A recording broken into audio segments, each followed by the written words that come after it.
चिंता न करें, बेस कौन सा सबसे अच्छा है, बस ये पूछा है। कैसे देखेंगे बेस कौन सा सबसे अच्छा है? सबसे पहली चीज़, आपको वो ग्रैंड बेसिसिटी ऑर्डर याद है? उसमें पहला पॉइंट क्या था? पहला पॉइंट था नेचर ऑफ एटम्स। कुछ एटम जैसे कार्बन पर अगर माइनस चार्ज है तो बाय डिफ़ॉल्ट वो बड़ा स्ट्रॉन्ग डोनर है, और अगर ऑक्सीजन पर है तो वो कम है, ऐसा करके। तो यहाँ पर डोनर एटम कौन है? नाइट्रोजन, और ये भी sp3, और ये कैसी है? ये भी है नाइट्रोजन, और ये भी है sp3, और ये कौन है? ये है नाइट्रोजन। Oh my God. और ये कैसा है? यहाँ ध्यान दीजिए कि कॉन्जुगेशन भी है, तो ये है sp2। अच्छा, ऐसा है जी। हाँ, और यहाँ ये H की नीड नहीं है, यहाँ पे 3 बॉन्ड पहले से यहाँ लोन पेयर है ना, नाइट्रोजन, और ये भी कैसा है? ये है sp3। देख रहे हैं? अब इनमें से जो sp2 है, ध्यान रखना जैसे जैसे S कैरेक्टर बढ़ेगा बेसिक स्ट्रेंथ कम होगी, तो sp2 तो मार्केट से आउट हो गया क्योंकि ये तो वैसे ही खराब है। अब बचे sp3। sp3 में वो है टर्शरी अमीन, ये है सेकेंडरी अमीन, और ये भी है टर्शरी अमीन। सेकेंडरी और टर्शरी में फर्क तो वैसे अल्काइल ग्रुप के इंडक्टिव इफेक्ट का है, और साथ साथ जब H+ जुड़ जाएगा तो ब्रॉन्स्टेड का मतलब एक्वस, वैसे तो लेन देन की बात हो रही, जो मजे से H+ ले ले वो अच्छा ब्रॉन्स्टेड बेस है। अब यहाँ पर आप देखिए ट्राइथाइलअमीन में ये 3 जो अल्काइल ग्रुप्स हैं, इथाइल ग्रुप्स, ये लहरा रहे हैं जो नाइट्रोजन के इर्द गिर्द, ये जो भी लोन पेयर डोनर हो या एक्सेप्टर होगा उसको बहुत आराम से उतने पास नहीं आने देंगे। जबकि अगर यही ग्रुप्स पीछे बांध दिए गए हैं, यहाँ पर टाइट डाउन है, तो लोन पेयर पूरी तरह से एक्सपोज्ड है और वो बहुत मजे से डोनेट किया जा सकता है। तो स्टैंडर्ड क्लासरूम इलस्ट्रेशन है, quinuclidine is a stronger base than triethylamine simply because lone pair exposed है और उसको डोनेट करना ज़्यादा आसान है। और जब प्लस आ भी जाएगा तो मजे से हाइड्रेट हो जाएगा, और हाइड्रोफोबिक अल्काइल ग्रुप पानी के मॉलिक्यूल्स को दूर नहीं भगाएंगे हाइड्रेशन के दौरान। सर यहाँ पे हमने मतलब सॉल्वेशन इफेक्ट देखा ना, मतलब एक्वस सॉल्यूशन के अंदर। हाँ, दोनों चीज़ें हैं। एक स्टेरिक हिंड्रेंस उसके लिए भी है। देखो वैसे अगर ऑनेस्टली देखें तो बड़े बाउंड्री लाइन केसेस हैं ये। H+ के लिए बेसिक स्ट्रेंथ की बात हो रही है, जैसे किसी बड़े लुइस एसिड के लिए जैसे अगर BH3 हो या BME3 हो, BME3 बहुत बड़ा लुइस एसिड है, तो उसमें स्टेरिक हिंड्रेंस का महत्व पागलों की तरह बढ़ जाता है। तो उसमें 4 will be much stronger base than 1 और 2। क्यों? क्योंकि उसमें स्टेरिक हिंड्रेंस इज ह्यूज। अब सिर्फ जरा सा H+ आ रहा है, तो ज़रा सा H+ अगर आ रहा है तो उसके लिए स्टेरिक हिंड्रेंस का कोई विशेष महत्व नहीं है। तो 1 and 4 will B approximately the same in gas phase. लेकिन अगर एक्वस सोल्यूशन है तो एक्वस सोल्यूशन में तो फिर हाइड्रेशन भी होगा। अगर हाइड्रेशन होगा तो ये फर्स्ट वाला फिर पिट जाएगा, फोर्थ अच्छा है। क्यों? क्योंकि फर्स्ट वाले में जो इथाइल ग्रुप लहरा रहे हैं ये हाइड्रोफोबिक हैं, ये पानी को भगाएंगे, जबकि फोर्थ वाले में मतलब वो पीछे बंधे हुए हैं, तो आराम से सॉल्वेशन हो सकता है, तो बढ़िया हो जाएगा। अब आप कहोगे यहाँ तो कुछ लिखा ही नहीं है, यहाँ तो लुइस एसिड नहीं लिखा कौन सा है, यहाँ सॉल्वेंट है या नहीं है ये नहीं लिखा, सिर्फ मुंह उठा के बोल दिया ब्रॉन्स्टेड बेस। तो अब देखो है तो जेई मेन ही, तो आपको इनकी भावनाओं का ध्यान रखना चाहिए कि अगर इन्होंने ये क्विनिक्लिडीन खोज के ले आए हैं तो ये उस पर ही बहुत फिदा होंगे कि हाँ हमने एक अच्छा कॉन्सेप्ट निकाला है ना, और वो बाकी डेटा खा कर कायदे में इनको सॉल्वेंट स्पष्ट मेंशन करना चाहिए था। और नहीं तो आर्हीनियस बोल देते, आर्हीनियस में एक्वस सॉल्यूशन इनहेरेंट हो जाता है ना, पर बहुत क्लियर हो जाता है ना। पर अगर इतना दिमाग लगा लेते तो बात ही क्या थी। मैंने क्या कहा था, अगर आप कभी भी खतरा महसूस करें या कन्फ्यूजन हो तो think like the stupidest person. जो कहीं से नकल करके कुछ अच्छा देने की कोशिश कर रहा है, तो उसके अजम्पशंस में क्या उनकी बुद्धि यहीं तक जाएगी। ये टर्शरी और प्राइमरी के solvation effect, primary secondary tertiary के सॉल्वेशन इफेक्ट तो एनसीईआरटी में भी लिखे हुए हैं। तो 1 और 2 में अगर तुलना करते हैं तो वो तो विथ डेटा एनसीईआरटी में दिया हुआ है सॉल्वेशन हाँ का। सर, तो 2 3 फिर हाँ, तो उनको तो क्या स्टेरिक हिंड्रेंस देखनी है, इसलिए वो 4 जैसा मॉलिक्यूल इंट्रोड्यूस कर रहे हैं। ठीक है ना, ये बातें हो रही हैं और कुछ नहीं। सर एक चीज करना तो सर नाइट्रोजन के लिए बेट्स रूल एप्लीकेबल नहीं है क्या? नाइट्रोजन के लिए बेंड्स रूल एप्लीकेबल नहीं है क्या मतलब? बेट्स रूल मतलब कि sp2 ब्रिज है। sp2 वाला ब्रिज हेड अगर प्रॉपर आपने ब्रेड्स रूल लिया है तो सबके लिए एप्लीकेबल है, नाइट्रोजन के लिए भी है। तो सर यहाँ पे फिर डोनेट कैसे कर सकता है लोन पे, क्योंकि sp2 हो जाएगा ना फिर? नहीं, आप देखिए कौन डोनेट कर रहा है, कैसे कर रहा है, ये लोन पे है। हाँ, अब अगर यहाँ H+ आ जाए और इसे डोनेट कर दे तो ये तो सिग्मा डोनेशन है ना। आपके मन में जो रटी हुई डोनेशन की कल्पना है वो इस तरह की है कि यहां डोनेशन कराएं, क्या वो यहां आ सकता है? नहीं, ये नहीं आ सकता। क्यों? क्योंकि अब ये sp2 हो जाएगा। लोन पर पाई बॉन्ड बन के डोनेट नहीं होगा। क्या लोन पर सिग्मा बॉन्ड के रूप में डोनेट हो सकता है? हाँ, हो सकता है। कैसे? यहां हो रहा है ना, देखिए ये तो sp3 का sp3 है ना, there is no change here. देखिए, इसलिए ये चल जाएगा, इसमें कोई पाप नहीं है। Question number 1। चलिए आगे, question number 2 3 yes 3 Decreasing order of dehydration of the following alcohols is. I'm amazed at the level of wordings which are offered. अब order of dehydration क्या? हाँ सर, ये युग पढ़ते ही लगा कि क्या है मतलब आप रेट ऑफ डिहाइड्रेशन की बात कर रहे हैं, आप स्टेबिलिटी ऑफ प्रोडक्ट की बात कर रहे हैं, आप कॉन्सेंट्रेशन ऑफ डिहाइड्रेटिंग एजेंट यानी कॉन्सेंट्रेटेड सल्फ्यूरिक एसिड की बात कर रहे हैं, टेम्परेचर की बात, क्या बात कर रहे हैं? अगेन मेरा फॉर्मूला था ना, क्या था? उस सबसे बेवकूफ़ व्यक्ति की तरह सोचो जो तुमने देखा हो और जिसको एकदम से पेपर सेट करने का मौका मिल गया हो कहीं से नकल करके। क्या करेगा वो? क्या सोचेगा? क्या होगा उसके दिमाग में?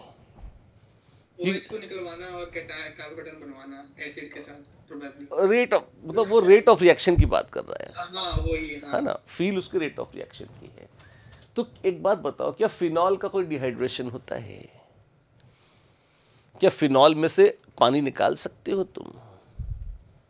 कोई एक एसिड लाओ और साथ में अगर एस्टरिफिकेशन करवा दो तो फिनॉल एस्टरिफाई भी नहीं हो पाएगी। कैसे होगी? तुम देखो क्या करोगे, किस मैकेनिज्म से एस्टरिफाई करोगे? सोच के देखो। OH है, ये sp2 हाइब्रिड कार्बन है ना, तुम क्या यहाँ कार्बोकेटायन बनाओगे? क्या करोगे? न SN1 होगा न SN2 होगा, फिनाइलिक पोजीशन पर कुछ नहीं होगा।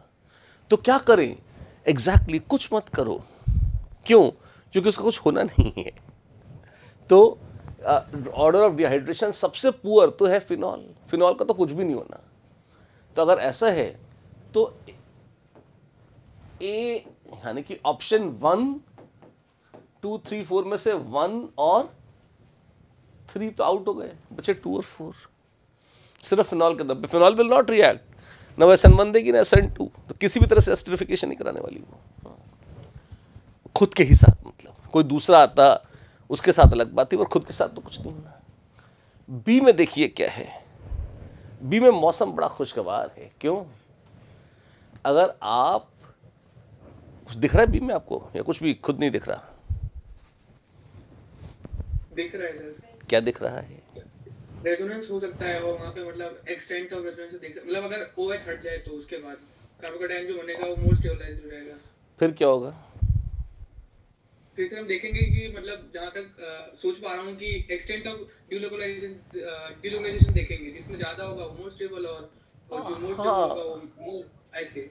बहुत गलत बात तो आपकी नहीं है, पर इससे एक और एक्स्ट्रा चीज़ सोची जा सकती है जो बहुत पॉपुलर है और बहुत स्पष्ट रूप से दृष्टिगोचर हो रही है बी में। अच्छा, बी में क्या लगता है आपको क्या होगा? जैसे आपने उसमें एसिड डाल दिया, अब उसमें इथरिफिकेशन होगा या एलिमिनेशन, क्या होगा?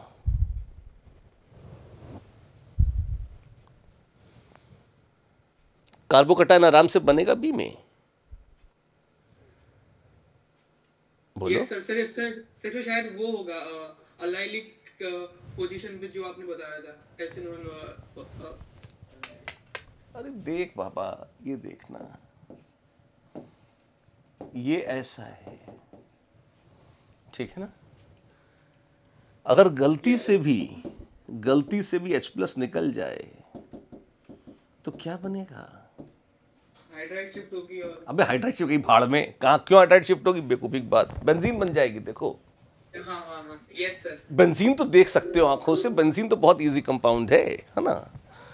तो जहां एलिमिनेशन से या किसी भी रिएक्शन के फलस्वरूप एरोमेटिसिटी प्राप्त हो रही है, वहां सारे काम छोड़कर मॉलिक्यूल पूरी तन्मयता से यही कोशिश करेंगे कि कुछ भी हो एरोमेटिक हो जाए। अच्छा, तो क्या होगा? तो वहां पे यहां से बाबू HOH निकल जाएगा, बहुत ही मजे से, इवन डाइल्यूट एसिड के साथ भी निकल जाएगा, और तुरंत धड़ाधड़ पागलों की तरह दौड़ते हुए, सुख से चिल्लाते हुए, चीखते हुए क्या करेंगे? वो बेंजीन बना लेंगे। एरोमेटिसिटी से बड़ा सुख नहीं है दूसरा। तो यदि अच्छा, और डिहाइड्रेशन की बात कर रहे हैं बहुत, आप तो इथरिफिकेशन में जबरदस्ती जा रहे थे, वो तो साफ बोल रहे हैं कि पानी निकालना है उनको क्वेश्चन में। हाँ, तो क्या करें? निकाल दो पानी, यही करना है, ठीक है ना? इसमें क्या होगा? इसमें अगर H यहां से निकलेगा H या यहां से निकलेगा, बताओ, ऊपर से नीचे से? ऊपर। क्यों? हाँ, रेजोनेंस स्टेबलाइजेशन मिलेगा। ऊपर कॉन्जुगेटेड डाइन बनेगी, तो कॉन्जुगेटेड डाइन बनना ज़्यादा अच्छा है, तो ये बनेगा। पर क्या वो उतना बेहतरीन है जितना एरोमेटिक था? ना ना ना। नहीं। और इसमें D में क्या होगा? D में भी ये बन जाएगा, कोई पाप नहीं है। तो कॉन्जुगेटेड दोनों में ही है, पर D में तो क्या, अगर यहाँ कार्बोकटायन बने तो भी एलाइलिक था, यहाँ कार्बोकटायन बने तो मामूली सेकेंडरी है, एलाइलिक नहीं है। तो वैसे देखोगे तो सबसे मस्त कौन है? सबसे मस्त होगा, बोलो मुझे, बताओ। बी, बॉम्बे है सबसे बेहतरीन, और ए है सबसे सड़ियल, क्योंकि होगा ही नहीं।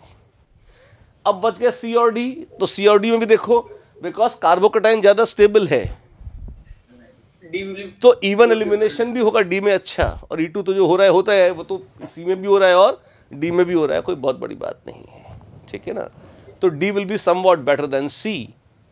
तो B, D, C और घटियों में घटिया A, विच इज एक्चुअली 0, क्योंकि फिनॉल डिहाइड्रेट होगी ही नहीं। अब ठीक है? Yes sir. बहुत अच्छे। नेक्स्ट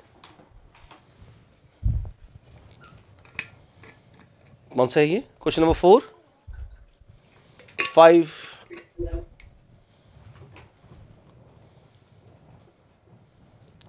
6, 7, 8.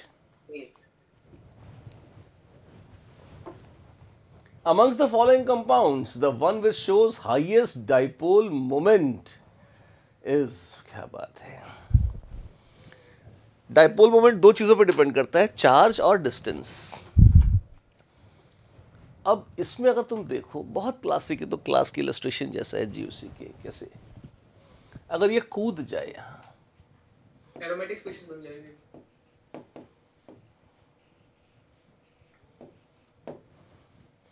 एरोमेटिक बन जाएगी, और स्पष्ट रूप से प्लस और माइनस का चार्ज सेपरेशन है, और दोनों रिंग्स एरोमेटिक हैं, और दोनों एक प्लेन में रहेंगे ना, वो परपेंडिकुलर हो जाएंगे ऐसे। क्यों? इलेक्ट्रॉन मिल ही गए तो प्लेन में रह के करना क्या है? घूम जाओ तो स्टेरिक हिंड्रेंस भी मिनिमाइज हो जाएगी। ये बनेगा। इसमें तो बहुत बढ़िया चार्ज सेपरेशन है। जी हाँ, है। अगर बढ़िया चार्ज सेपरेशन है तो उसका डायपोल मोमेंट अच्छा होगा, बिल्कुल होगा। यहाँ क्या है? इसमें दम नहीं है कोई। क्यों? कीटोन्स में होता है डायपोल मोमेंट, मना नहीं कर रहा, पर इसी की बजाय यहाँ है नहीं, पर अगर ऐसा कोई मॉलिक्यूल होता जिसको अगर ऐसे कर सकते होते तो इसमें भी चार्ज सेपरेशन अच्छा होता, क्योंकि जंप मार जाता, माइनस चार्ज O पे प्रसन्न है और रिंग एरोमेटिक होकर अत्यंत प्रसन्न है। इसमें भी अच्छा डायपोल मोमेंट आ जाता, पर ये है नहीं। तो इसमें कोई बहुत नॉर्मल सा डायपोल मोमेंट जो थोड़ा बहुत कीटोन्स का होता है, लगभग 1.5 पौने 2 डिबाए आ जाएगा, उतना बहुत नॉन पोलर नहीं है। और बहुत महान डायपोल मोमेंट एकदम प्लस माइनस का सेपरेशन आ गया हो, ऐसा नहीं है। ये तो बहुत मुश्किल है। क्यों? क्योंकि ऑलरेडी बहुत मतलब जस्ट मौत की कगार पर है। अगर गलती से भी जंप शंप हो गई तो ध्यान रखना, एक बनेगा ऐसा और दूसरा बनेगा ऐसा। ये है एरोमेटिक और ये है एंटी एरोमेटिक। ध्यान रखना, एरोमेटिसिटी उतना सुख नहीं देती जितना दुख देती है एंटी एरोमेटिसिटी। क्यों? बराबर की बात है। लोग दुख को बड़ा अवॉइड करते हैं। जैसे आप ही देखिए, अगर आपसे कोई कहे कि एक दिन आपका बड़ा स्वागत होगा, हेलीकॉप्टर से फूल बरसाए जाएंगे आपके ऊपर और सामने रास्ते पर भी एकदम रेड कारपेट बिछाई जाएगी, असाधारण सम्मान होगा आपका, और अगले दिन आपको खूब पीटा जाएगा और मतलब सार्वजनिक रूप से अपमान किया जाएगा, गधे पे बिठा के घुमाया जाएगा पूरे शहर में, कालिख पोती जाएगी। एक तो ये, तो आपको क्या लगता है कि आप ये सब पसंद करेंगे? दूसरी ऑप्शन है जो चल रहा है चलने दो, ना आपका सम्मान हो रहा है ना बेइज्जती। आपको क्या लगता है? आपको यही कहेंगे कि यार मतलब सम्मान सिर्फ होता तब तक तो ठीक था, पर अगर बेइज्जती बोनस है और साथ में बराबर की हो रही है तो भले ही बराबर की बेइज्जती हो रही है पर वो ज़्यादा बुरी है, उससे चाहे ना ही हो। मत करना सम्मान और मत करना बेइज्जती। I hope you are getting me right, है ना? तो वैसे ही मॉलिक्यूल्स की भी हालत है। अगर आधा एरोमेटिक आधा एंटी एरोमेटिक हो जाए तो ये कभी खुशी कभी गम नहीं होगा, ये गम ही गम रहेगा। खुशियाँ थोड़ी दिखती हैं लोगों को गम दिखता है। तो क्या ऐसा बनेगा? बिल्कुल नहीं बनेगा। वो कहेगा मैं जैसा हूँ ठीक हूँ, मुझे मेरे हाल पे छोड़ दो, हाथ मत लगाना मुझे बस। क्यों? गलती से भी मैं एंटी एरोमेटिक न हो जाऊँ तो बिल्कुल सांस रोके पड़ा रहेगा ऐसे ही, प्लेनार, चार्ज सेपरेशन बिल्कुल नहीं होगा, परफेक्टली नॉन पोलर मॉलिक्यूल है, कोई डायपोल मोमेंट नहीं। ऐसे अगर इसको आप देखेंगे तो इसमें चूंकि sp3 हाइब्रिड कार्बन है तो न ये एरोमेटिक होगा ना एंटी एरोमेटिक, न एक साइड ज्यादा पोलर है ना दूसरी, तो डायपोल मोमेंट नेट ओवरऑल तो क्या होगा? कैंसिल हो जाएगा, 0 हो जाएगा। तो 3 और 4 तो बाय स्ट्रक्चर नॉन पोलर ही हैं, उनका तो डायपोल मोमेंट वैसे ही 0 है। इंडिविजुअल मोमेंट्स भी होंगे तो कटकुटा के 0 हो जाएंगे। ए और बी बच गए हैं जिसमें ए बहुत ज़्यादा है बी से।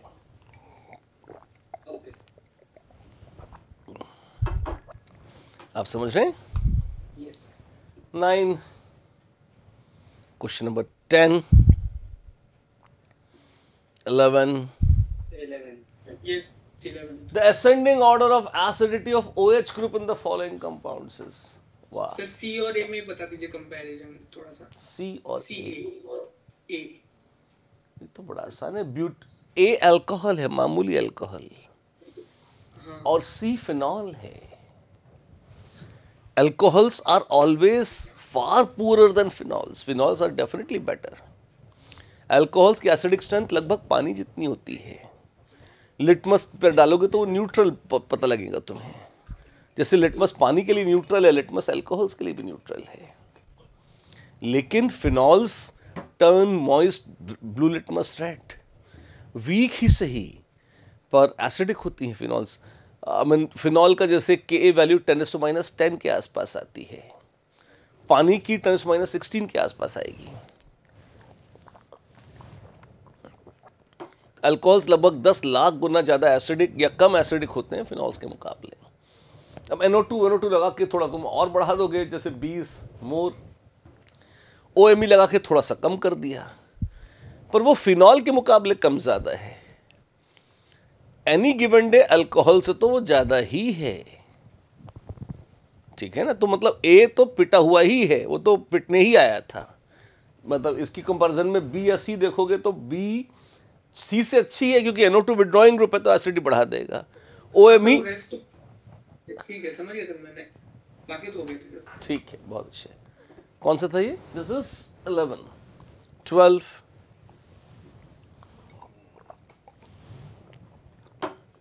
13th, 14th। 14 yes 14 stability, cation की स्टेबिलिटी नहीं देख पा रहे हो तुम। छी छी। सर बी और सी आंसर में डाउट है। हाँ सर, इसमें बी और सी में मोस्ट स्टेबल है बी, फिर ए और सबसे घटिया है सी। सर वो ऑप्शन ही नहीं था। Yes sir. हे राम। अच्छा, बात तो आपकी सही है, तो बहुत भयंकर है मामला। सर इसमें एक छोटा सा डाउट और था कि सर सी क्या? वाला तो कभी ऐसे रहेगा ही नहीं ना सर, बिकॉज ऑक्सीजन का पड़ोसी बनने के लिए वो तो ऑन द स्पॉट हो जाएगी। हाँ बिल्कुल हाइड्रेट बिल्कुल, से। वो हाइड्राइट शिफ्ट करेगा, ये सच है ना। सर But- अगर सी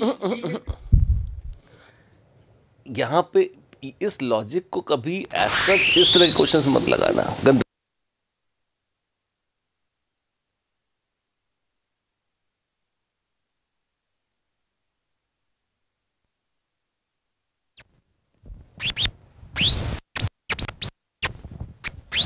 एक मिनट, आवाज हाँ सर। अब ठीक है। हाँ हाँ, तो आपने कहा कि जो सी है वो पलटी मार के बी बन जाएगा। हाँ सच है। क्यों बनेगा? इसका मतलब C is poor and B is good. Yes sir yes. और यही तो वो पूछ रहे थे कि अगर सी बने तो कैसा है। जवाब है बुरा है। अगर बी बन जाए तो कैसा है? बेहतरीन है। ठीक है ना। अब इसमें अगर किसी भी कारण से हम ऑक्सीजन के प्लस एम इफेक्ट को खा जाएं, भूल जाएं, हमें पता ही ना हो कि ऑक्सीजन प्लस एम लगाती है और हमको लगे वो सिर्फ माइनस आए है, तब हमारा उत्तर क्या हो जाएगा? ए या 1। क्यों? क्योंकि हमें लगेगा ऑक्सीजन का तो आना पाप है, तो सबसे अच्छा ए है। और चूंकि ऑक्सीजन पापन है, वो दूर रहे तो अच्छा है, तो ए के बाद सी है और सबसे खराब बी है, क्योंकि माइनस आई वाला सिर पर बैठ गया आके। ये विचार हो सकता है ऐसे इस किस्म के लोगों का, लेकिन ये तो आपको ऑर्गेनिक की हर टेक्स्ट बुक में मिल जाएगा। मतलब आजकल तो गाइडें भी ठीक लिख लेती हैं ये। तो इसलिए अब मैं क्या कहूँ, इसको मार्क कर दो। क्वेश्चन नंबर 14 को लिख लो गलत ऑप्शंस। इसमें एक डाउट और था सर छोटा सा कि सर हम कंपैरिजन जो करते हैं स्टेबिलिटी आइसोमेरिक स्पीशीज के लिए कर सकते हैं ना सर, जैसे कि ए और बी अगर मतलब ए और बी में सर तो यहाँ पे ऑक्सीजन के साथ मतलब है और वहाँ पे तो कहीं ऑक्सीजन है ही नहीं, तो सर ये दोनों तो कंप्लीटली अलग स्पीशीज नहीं हो गई सर। तो हाँ हो गई। तो ये किसने कहा कि कार्बोकैटायन स्टेबिलिटी आइसोमर्स के लिए होती है? हमने कार्बोकैटायन की स्टेबिलिटी का ऑर्डर लिखा है बकायदा। आप खुद याद कीजिए, क्या वो आइसोमर्स के लिए था? प्राइमरी, सेकेंडरी और टर्शरी नहीं था।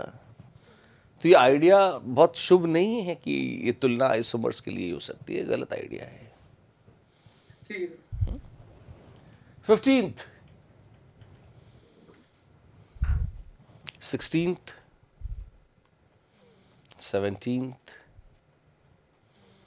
18th, 19th. 19th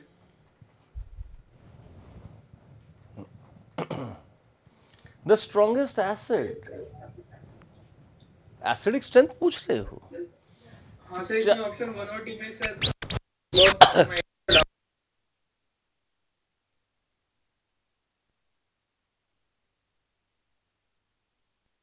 आवाज ठीक है, आ रही है? हाँ आ रही है, अब आ रही है। तो आप ये देखिए कि ये मेटा पोजीशन पर सब्स्टिट्यूएंट लगे हैं। मेटा पर खाली इंडक्टिव डोमिनेट करता है, तो माइनस आई किसका अच्छा है? NO2 का माइनस आई ज़्यादा अच्छा है,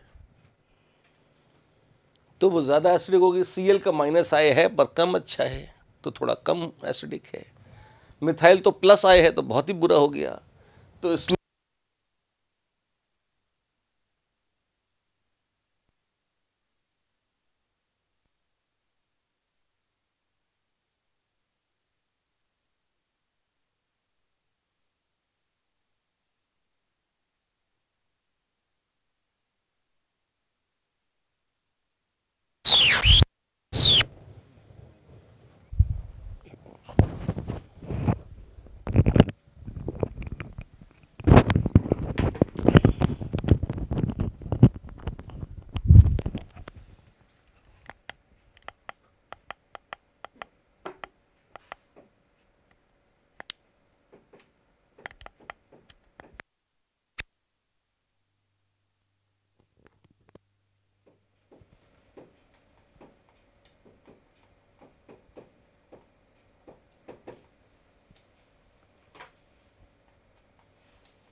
Okay, yes or no?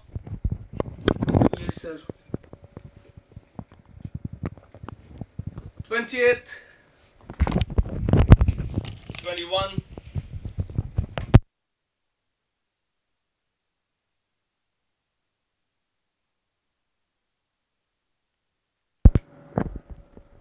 $25, 26, 27, 28, 29, 30, 31, 32. कुछ नहीं पूछना था मैं? 33, 34, 33. 33. Two statements. The presence of weaker pi bonds make alkenes less stable than alkanes. The presence of weaker pi bonds, ठीक है, makes the alkenes less stable than alkanes. भाई alkane कम reactive होते हैं, अल्कीन्स ज़्यादा रिएक्टिव होती हैं. उस sense में अगर देखोगे तो हाँ ठीक है. और क्यों? क्योंकि उनका पाई बॉन्ड मजे से टूट जाता है तो जल्दी रिएक्ट कर जाती हैं. ठीक लग रही है बात तो ये.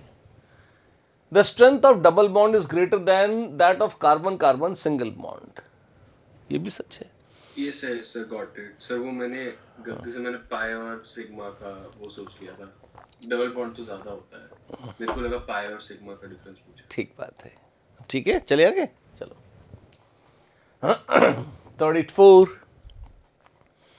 35, 36. सेक्शन बी भी है. वाह. 37,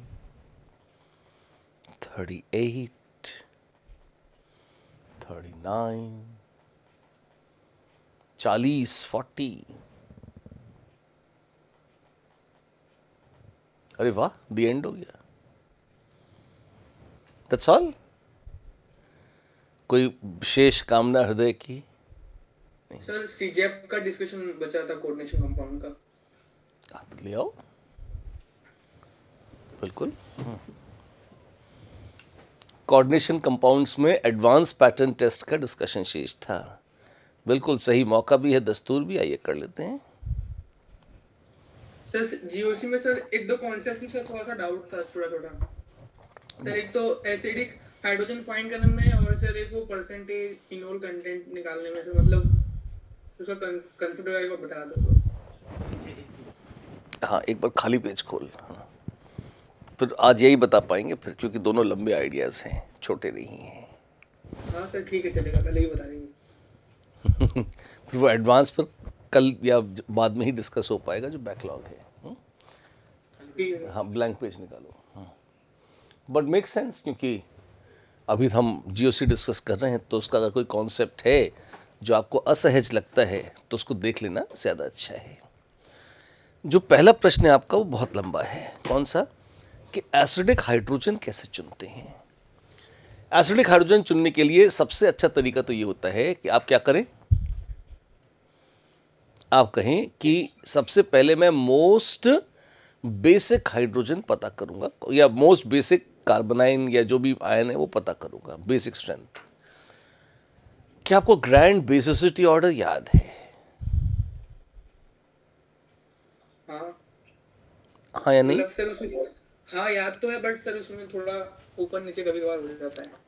उसमें जैसे जैसे ऊपर नीचे होगा वैसे उसका 10 टाइम्स आपका स्यापा होता जाएगा. किसमें? आपका एसिडिक बेसिक स्ट्रेंथ के कॉन्सेप्ट में. मतलब आप मान के चलो कि आपके लिए ये निकालना मुश्किल होता जाएगा फिर. ऐसा है. Yes sir. जैसे I'll tell you, है ना. मान लीजिए कोई कहता है कि मोस्ट एसिडिक हाइड्रोजन निकालिए, और आपके पास है जैसे मीथेन, फिर आपके पास है इथेन, इथीन और इथाइन.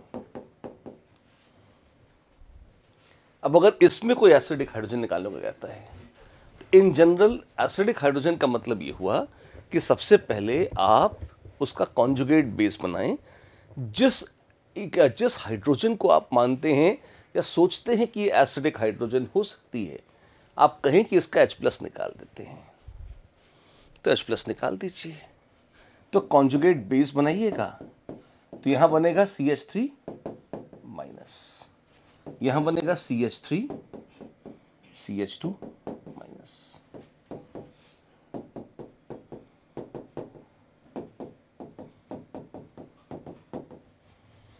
तो आपके पास एक कॉन्जुगेट बेस बन जाएंगे। फिर आप पूछिए कि क्या मैं इनको बेसिसिटी के ऑर्डर में लगा सकता हूं? जवाब मिलता है हाँ। कैसे? मैं कॉन्सेप्ट्स बेसिक स्ट्रेंथ के याद करता हूं, क्योंकि मोस्टली बेसिक स्ट्रेंथ पर ही आश्रित है। पहला कॉन्सेप्ट था नेचर ऑफ एटम। किस एटम की बात हो रही है? यहां पर देखा अक्कड़ बक्कड़ बम्बे बो चारों कार्बन हैं, टाई हो गया। दूसरा था charge on the donor atom. कितना चार्ज है? अब चारों में हर एक के ऊपर -1 चार्ज है, तो वो भी सेम आ गया। ये दोनों सबसे प्रचंड फैक्टर हैं, ये सबसे बड़े फैक्टर हैं। फिर आता है तीसरा फैक्टर। क्या है तीसरा फैक्टर? याद? हाइब्रिडाइजेशन। एस कैरेक्टर बढ़ेगा, बेसिक स्ट्रेंथ कम हो जाएगी। sp है, ये sp2 है, ये sp3 है और ये sp3 है। तो आप देखिएगा बेसिक स्ट्रेंथ sp की काफ़ी कम होगी sp2 से, sp2 की कम होगी sp3 से। अब ये दोनों ही sp3 हैं। अब फिर उसमें और कैसे कंपेयर करेंगे? फिर ये देखिए, ये भी CH2- है और ये भी CH2- है। यहाँ H है और यहाँ मिथाइल जुड़ा है। ये घटिया ही सही पर +I ग्रुप है। अगर इलेक्ट्रॉन रिलीजिंग ग्रुप जुड़े हैं तो वो बेसिक स्ट्रेंथ बढ़ा देंगे, क्योंकि खुद अपने इलेक्ट्रॉन दे देंगे। ये रिलीजिंग ग्रुप जुड़ा है तो ये बेसिक स्ट्रेंथ थोड़ी सी ही सही पर बढ़ा देगा, जिसके चलते आप बोलोगे कि ये और ज़्यादा बेसिक हो जाएगा। आसपास हैं sp3 वाले लगभग, ये इंडक्टिव बहुत वीक इफेक्ट है, तो ये दोनों लगभग आसपास हैं, पर फिर भी जो सेकंड वाला है वो स्लाइटली मोर बेसिक होगा। तो अगर इसको ऐसे देखूं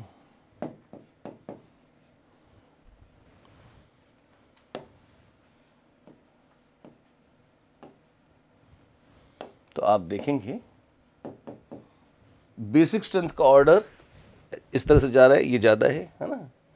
तो एसिडिक स्ट्रेंथ का ऑर्डर उल्टा हो जाएगा। Acetylene is more acidic then ethene, ethene more than methane and methane more than ethane. तो अब इस सीक्वेंस में आप चलें। अब इसमें अगर आपको ध्यान हो, जब एसिडिक और बेसिक स्ट्रेंथ हम पढ़ाते हैं तो इसकी चर्चा बहुत विस्तार से होती है, क्योंकि फैक्टर्स बहुत सारे हैं, इनके 5-7 फैक्टर्स हैं। तो जैसे हमने यहाँ पर तो क्या डोनर एटम सेम था, कहीं हाइब्रिडाइजेशन का फर्क था और थोड़ा सा इंडक्टिव का था। अगर डोनर एटम ही फर्क हो जाए तो उससे भी डिसीजन लेते हैं, और वहाँ पर वो कुछ क्रिटिकल केसेस में वो बेसिसिटी ऑर्डर भी हमारे काम आ जाता है। तो कॉन्सेप्ट तो इतना ही है, अलग अलग सर्कमस्टांसेस में उसको इम्प्लीमेंट करके अलग अलग तरीके से हम यूज़ करते हैं। आप चाहें तो मैं इसके कुछ इलस्ट्रेशंस और ले सकता हूँ। तो क्लास नोट से मैं एक बार फिर से क्वेश्चंस ट्राई कर लूंगा, और अगर उसमें फिर दिक्कत है तो आपसे एक बार फिर से पूछ लूंगा। वैसे भी अब 11th में GOC शुरू हो ही रही है, तो ऑल्दो पार्ट 1 में नहीं आएगा, पार्ट 2 में, पर फिर भी आएगा तो सही। तो अगर आप उसको दोबारा कथा को वैसे नोट से कर लीजिए, आपको शॉर्ट पड़ेगा। और है इसमें सिर्फ अभ्यास और वो मन में वो सीक्वेंस बिठाना। तो एक बार उसको देख लेंगे तो वो हो जाएगा। फिर भी आपको लगता है तो क्या इसमें कंफर्ट कब आएगा? जब आप ना 30-40 क्वेश्चन कर लेंगे बोर्ड पर, तो वो तब अटेंड कर लीजिएगा, आ जाएगा वो। ठीक है सर। ठीक है ना? इनॉल कंटेंट की बात पूछी थी आपने। हाँ सर, हाँ। इसमें आपने एक टोटका तो बताया था कि इलेक्ट्रॉन रिलीजिंग ग्रुप और विड्रॉइंग ग्रुप के बेसिस पे देख लो, बट सर मतलब उसके पीछे का सर रीजन क्या है सर? वो चीज मतलब जब पढ़ा था तब भी क्लियर नहीं था, और आज भी मतलब क्या है वो आज तक क्लियर ही नहीं है सर। तो एक बार अगर आप उसको बता दें थोड़ा सा आप मनन करते, वो बहुत सरल है, मुश्किल नहीं है, आपको ध्यान में आ जाता है ना? पर कोई बात नहीं, जब आप पूछ ही रहे तो मैं बता देता हूँ। इसको ऐसे देखिए, अरे ये क्या हो गया? यहीं आ जाओ। मान लीजिए आपसे कोई पूछता है कि मेरे पास है अल्डिहाइड, मेरे पास है कीटोन और मेरे पास है एस्टर और असाइल हैलाइड, और कहा जाता है कि इसका इनॉल कंटेंट देखो, बताओ कैसा है।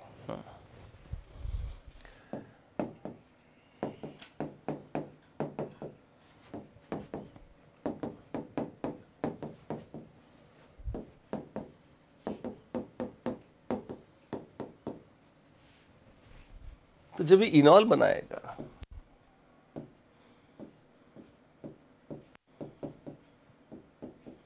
तो एक ये है,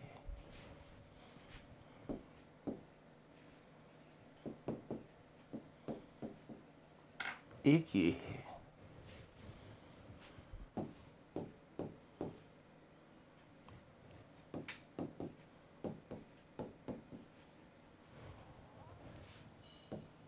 सॉरी, इनॉल तो बना लेंगे हम। Yes sir. अब टिपिकली आप देखते हो एसिटाल्डिहाइड या एल्डिहाइड्स का इनॉल कंटेंट थोड़ा ज़्यादा होता है। यहाँ पर जैसे इलेक्ट्रॉन विड्रॉइंग, ये रिलीजिंग ग्रुप लगा है, तो इनॉल कंटेंट थोड़ा कम होता जाता है। मतलब ये is bad to compare like this. इसमें आप देखिए ये है K1 K3,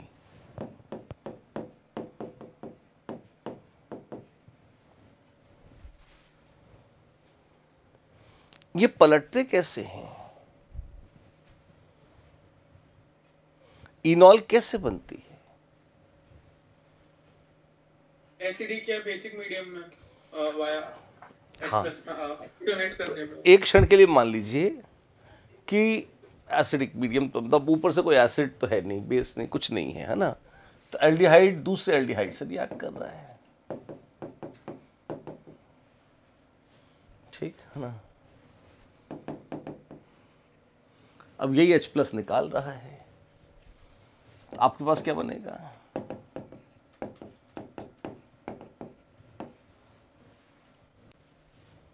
यस सर। फिर ये यहां जाएगा और ये वापस H+ ले लेगा, ठीक है। यस। तो इंटरमीडिएट में आपके पास बन क्या रहा है? कार्बोनाइन। कार्बोनाइन। ये जो कार्बोनाइन बन रहा है ये इलेक्ट्रॉन विड्रॉइंग ग्रुप से हो जाएगा स्टेबलाइज और इलेक्ट्रॉन रिलीजिंग ग्रुप से हो जाएगा डिस्टेबलाइज। तो जैसे जैसे इलेक्ट्रॉन रिलीजिंग ग्रुप जुड़ते जाते हैं कार्बोनाइन का बनना मुश्किल होता जाता है और उसकी पलट कर इनॉल बनाने की टेंडेंसी कम हो जाती है। Yes sir. एक तो ये है ना, पर this would talk largely about the rate of ionization, not the stability. Equilibrium constant का रेट से तुलना करना उचित नहीं है। रेट अलग है, इक्विलिब्रियम कांस्टेंट अलग एंटिटी है। ये आप देखेंगे ये तो बहुत सिंपल सी चीज थी, मुश्किल नहीं थी, है ना। अब एक बार यहां पे देखिए कि जो इलेक्ट्रॉन रिलीजिंग ग्रुप है वो जितना बढ़िया से इलेक्ट्रॉन रिलीज करेगा, कि आप देख सकते हैं कि C+O एक ज़्यादा अच्छे से इलेक्ट्रॉन अब्जॉर्ब कर लेने वाला ग्रुप है बजाय C+C के। Yes sir. C+C उतने अच्छे से इलेक्ट्रॉन नहीं ले पाएगा, C+O ज़्यादा ले लेगा। यस।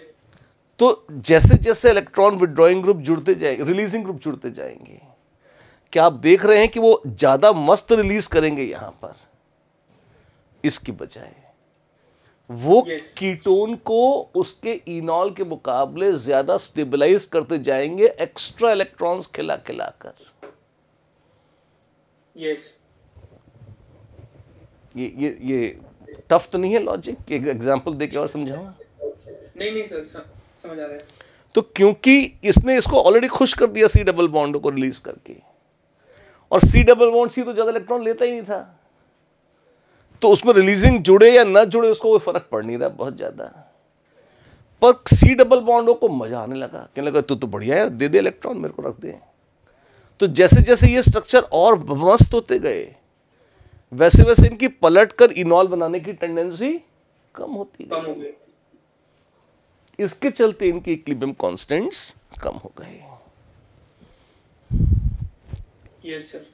ठीक है, हाँ तो वो फंडा है बड़ा यूजफुल जो मैंने आपको बताया था एक लाइन का, कि अगर C डबल बॉन्ड O के साथ इलेक्ट्रॉन विड्रॉइंग ग्रुप जुड़ेंगे तो इनॉल कंटेंट बढ़ेगा, इलेक्ट्रॉन रिलीजिंग ग्रुप जुड़ेंगे तो इनॉल कंटेंट कम हो जाएगा। और कारण उसका क्या था?